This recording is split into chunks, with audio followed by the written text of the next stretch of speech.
Good morning, student. Once again, welcome to the Commerce House YouTube channels with association with CAF Financial Services. चलिए, BCom third part के लिए हमने income tax को पढ़ने के लिए जो स्टार्ट किया है ये लेक्चर। कल क्या क्या हमने किया था उसको एक बार रिवाइंड कर लेते हैं। कल हमने डिस्कस किया था कि टैक्स कितने तरीके के होते हैं।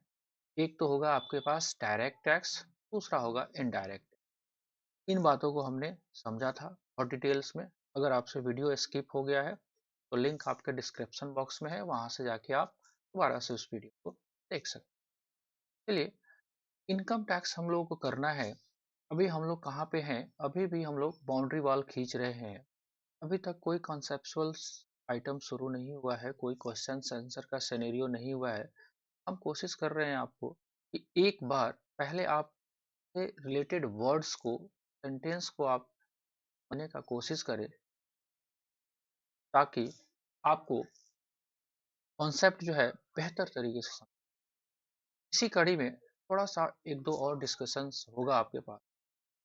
देखिए, अगर हम बात करें, ये सारा बात हो चुका था सेंट्रल गवर्नमेंट स्टेट गवर्नमेंट की। अगर हम बात करते हैं दोबारा से आपके सामने कुछ टॉपिक्स को, तो आइए देखिए, हम फिर से एक बार लेके आ रहे हैं कि मान लेते हैं आपके पास इनकम टैक्स जो देना है, एक बार फाइनल आउटकम जो है वो क्या निकल के आएगा।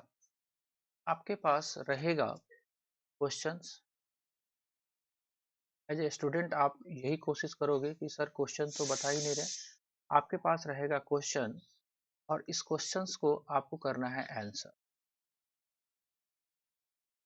मतलब सवाल रहेगा, उस सवाल को आपको उत्तर बनाना। राइट। तो इसको अगर सवाल को हम बोले तो हम ये कह सकते हैं ये है इनपुट।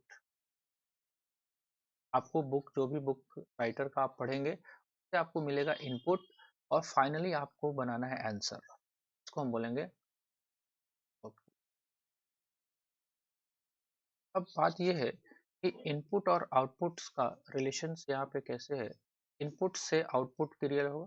जब तक आप क्वेश्चंस को आंसर सॉल्व नहीं करोगे, आपको क्वेश्चंस का एग्जाम में वो मार्क्स नहीं मिलेगा। लेकिन क्या होता है कि केवल आप क्वेश्चंस को पढ़ के आंसर तक तभी पहुंचोगे जब इसके बीच में कुछ एक प्रोसेस होगा जिसको बोलते हैं प्रोसेसिंग।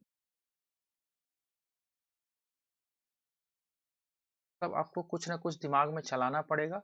कुछ क्वेश्चंस का कॉन्सेप्ट आपको दिमाग में होगा कि ये ऐसे होता है, वैसे होता है, इसके लिए ऐसे करना होगा। क्वेश्चन ये बातें की गई हैं। इस प्रोसेस को लगाओगे तभी आपके पास आंसर निकल के आएगा। एग्जाम्पल के लिए, जैसे आप आटा मिल में जाते हो, वहाँ पे आपको इनपुट के फॉर्म में क्या रहता है, वहाँ पे गेहूँ। आप इनपुट के फॉर्म में गेहूं को लेके जाते हो, फाइनल मिल वाला क्या देता है आपको, आटा पीस के दे देता है, गेहूं को पीस के दे देता है। लेकिन इसको करने के लिए वो क्या करता है, बीच में एक मशीन है उसके पास, चक्की, तो वो डालता है उसमें। ये चक्की में लगे होते हैं मशीन पीसने वाले, उसी से वो आटा निकलता है। सेम टू सेम यहाँ पे भी वही बातें होगी। आपका क्वेश्चन जो इनपुट फॉर्म में है, प्रोसेसिंग का मतलब है यहाँ पे कॉन्सेप्ट। आपको कॉन्सेप्ट को आना चाहिए। हाँ जी, इनकम टैक्स का ये क्वेश्चन है, कौन सा कॉन्सेप्ट लगाएं का आंसर निकल के आ जाए। इस बात को भी समझ। तो इसी कड़ी में हम थोड़ा सा लेके चलते। तो आपको क्वेश्चंस जो भी रहेगा उसमें आपको करना क्या क्या है, उस क्वेश्चन से आंसर को सॉल्व करना। आंसर को सॉल्व करने के लिए आपके पास कॉन्सेप्ट का रहना जरूरी है। तो कॉन्सेप्ट में भी आपको बहुत सारा बात, पहले कॉन्सेप्ट को समझते भी कुछ वर्ड को समझना। एग्जाम्पल लेते हैं हम। जैसे अगर मान लेते हैं आप किसी को कोई पिक दिखाते हो कैट का, बिल्ली का, तो वो देखते ही नहीं समझ जाएगा। उसको पता है कि ये बिल्ली है, तभी आपको वो फर्नीचर के हिसाब से आपको समझ। तो इनकम टैक्स में कॉन्सेप्ट को समझने के लिए आपको थोड़ा सा और बैकग्राउंड देना पड़ेगा। इनकम टैक्स में कॉन्सेप्ट समझना है तो मैंने कल भी डिस्कस किया हुआ था आपको कि इनकम टैक्स डायरेक्ट टैक्स है, जो कि आपको गवर्नमेंट चार्ज करती है जो लोग भी इनकम कमाते हैं। अब देखिए, एक वर्ड ये भी है इसमें कि इनकम टैक्स जो है क्या ऑप्शनल है, कंपल्सरी है। जो भी लोग इंडिया में रहते हैं वो इनकम टैक्स जो भी उनका लिमिट अगर हो जाता है पूरा, उसके ऊपर से जो आमदनी होगी उस पे उनको टैक्स देना अनिवार्य। ऐसा नहीं कि ऑप्शन है, आपकी मर्जी हो तो देंगे। तो अब इनकम टैक्स जो है, टैक्स में इसमें थोड़ा सा हम वर्ड और एक्सटेंड, इनकम टैक्स जो पूरा है वो है इनकम टैक्स एक्ट 90। ये है क्या? ठीक है, इनकम टैक्स एक्ट है क्या? ये एक्ट का मतलब अगर सिंपल भाषा में हम समझने का कोशिश, तो ये लॉ है। लॉ का मतलब कानून। बहुत सारे कानून है इंडिया में, तो एक कानून इनकम टैक्स का।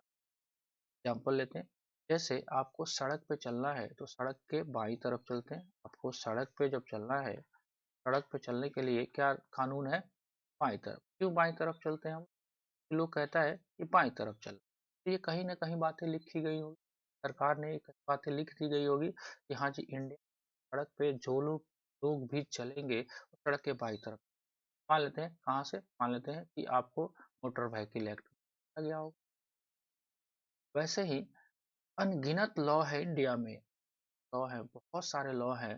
जैसे आपने लेटेस्ट एग्जांपल भी सुना होगा, जैसे है ना, बाद किसान बिल आया आपके पास, और भी बहुत सारे आपके पास बिल चल रहे हैं। तो सारे लॉ करना है। ऐसा नहीं कि वर्बली सरकार बता देगी देखो जी ऐसे है। तो वैसे ही इनकम टैक्स के लिए भी सरकार ऐसे नहीं बता देगी चलिए भाई आपको इतना टैक्स देना है। नहीं जी, इसके लिए उसको प्रॉपर एक लॉ बनाना पड़ेगा। कानून को पार्लियामेंट को अप्रूव कराना पड़ेगा। तो ये लॉ अप्रूव है। ये कब बना था? 61 में ये लॉ बना था। टाइम से अभी तक चलते हुए। हाँ, इसमें कानून है तो समय समय अनुसार इसमें संशोधन होते हैं। संशोधन, संशोधन का मतलब ये है कि समय के हिसाब से लॉ भी बदलना चाहिए। बजट में जो बातें कही गई, तो बहुत सारे चेंजेस किए गए। तो ये जो संशोधन आता है, ये संशोधन जो आता है, हर साल ये संशोधन होता है बजट के माध्यम। जैसे अभी ही जैसे साल ये खत्म हुआ बजट के माध्यम से।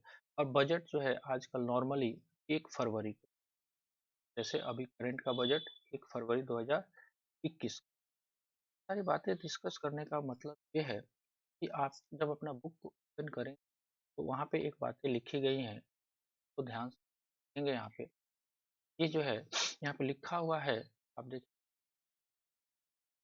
हैं यहाँ पे बात लिखी गई है कि आपको income tax law and account जो पढ़ना है वो पढ़ना है कर निर्धारण वर्ष 2020-21। ध्यान में रखिए आप। देखिए, ये बातें कही जा रही हैं, तो हर चीज का एक रेफरेंस है। आपको जो पढ़ना है वो कर पढ़ना है कर निर्धारण वर्ष, कर निर्धारण वर्ष 2020। इसी से रिलेशन में आपको पढ़ना। अब देखिए, इस टॉपिक को भी देखना पड़ता है। तो बजट के हिसाब से आपको संशोधन होता है, जिसको टेक्निकली हम लोग बोलते हैं फाइनेंस, फाइनेंस बिल्स के हिसाब से। तो 2021 में जो आया वो 2021, वैसे ही हर साल आया होगा, 20 का भी आया होगा, का भी आया होगा।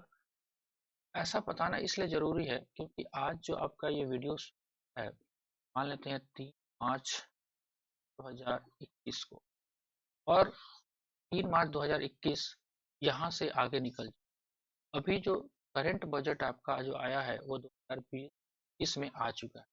तो क्या इसमें जो संशोधन हुए वो आपको पढ़ने हैं? जी नहीं। आपका जो सिलेबस कवर होगा, क्योंकि इसमें जो बातें लिखी गई होंगी हम जो आपको बताएंगे हो सकता है वो डिफर हो, तो आप ऐसा कि आपको गलत, क्योंकि आपका जो रेलेवेंट है वो है 2021। अब इसको थोड़ा सा समझ, 2021 वाला जो पॉइंट है वो कैसे आपको देखिए। अगर कर निर्धारण वर्ष 20 कब है, थोड़ा सा हम इंग्लिश में लिखते हैं तो हम लोग बोलेंगे असेसमेंट ईयर। असेसमेंट ईयर 20, इसका मतलब ये हुआ क्या हुआ देखेंगे, धीरे धीरे सब टॉपिक को डिस्कस करेंगे।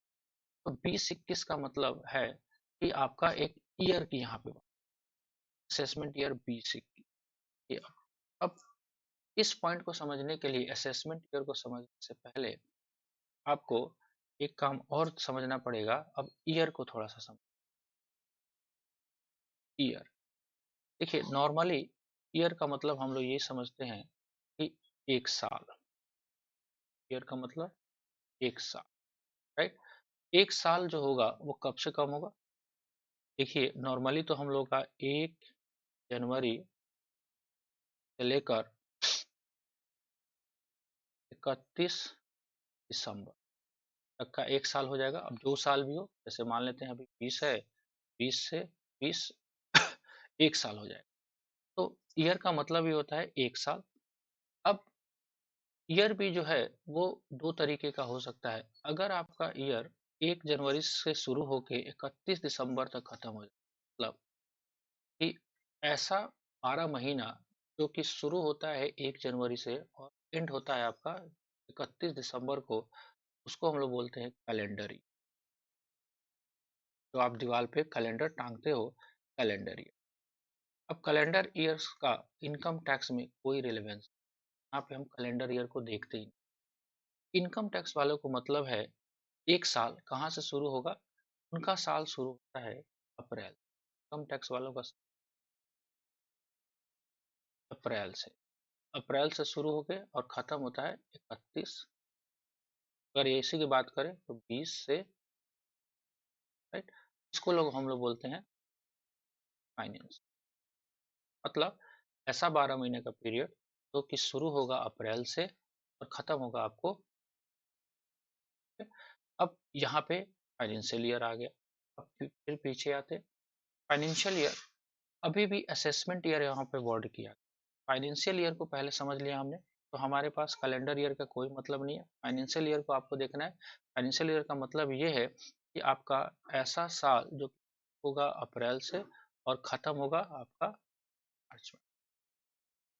अब मान लेते हैं कि हमारा ये साल जो है, अब हम थोड़ा सा चेंज करते हैं यहाँ पे। 1/4/19 से साल शुरू, इससे तो खत्म होगा 20 में, ठीक है। तो इसको हम लोग बोलेंगे फाइनेंशियल ईयर। और ये कौन सा फाइनेंशियल ईयर होगा? ऐसा कह सकते हैं कि ये फाइनेंशियल ईयर जो होगा आपका, उसको हम बोलेंगे 2019-20। ये हो गया फाइनेंशियल ईयर। अभी भी असेसमेंट ईयर को आपने नहीं समझा, असेसमेंट ईयर नहीं आया। देखिए बहुत डिटेल्स में करने की जरूरत है आपको। देखिए अभी एक तो होता है कैलेंडर ईयर, दूसरा होता है फाइनेंशियल ईयर। फाइनेंशियल ईयर वो होता है जो कि आपका अप्रैल से शुरू होता है और मार्च में खत्म हो जाता है। तो फाइनेंशियल ईयर एक मैंने एग्जांपल लिया कि 1/4/19 से लेके 31 मार्च 20 तक जो आपका चलेगा वो एक फाइनेंशियल ईयर हो। तो क्या ये असेसमेंट ईयर है? नहीं, अभी भी नहीं समझे। तो असेसमेंट ईयर का मतलब ये होता है, असेसमेंट ईयर को समझने से पहले एक प्रीवियस ईयर का भी कॉन्सेप्ट समझ। मान लेते हैं आपको इनकम टैक्स देना है तो कहीं ना कहीं का दोगे आप। तो अगर मान लेते हैं यही आपका 1/4/2019 से लेकर 31/3/2020 का एक साल जो है, इसको हम क्या बोलेंगे? Financial year. और इसी साल का आपको इनकम टैक्स रिटर्न का कैलकुलेशन करना है, इनकम टैक्स का कैलकुलेशन करना है। इस साल में जो पैसा आपने कमाया, इस पैसे को हम लोग क्या बोलेंगे? Previous year. प्रीवियस मतलब ऐसा साल जिसमें आपने पैसा कमाया, राइट। इसको लोग हम लोग बोलेंगे प्रीवियस ईयर।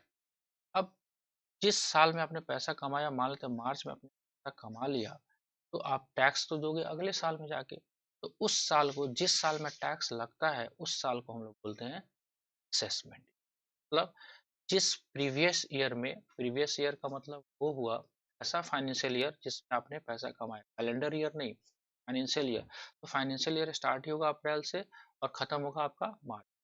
ऐसा फाइनेंशियल ईयर जिसमें आपने पैसा कमाया वो कहलाएगा प्रीवियस ईयर। मतलब गत वर्ष, या आप समझ लो वित्तीय वर्ष, वैसा वित्तीय वर्ष जिसमें आपने इनकम कमाया।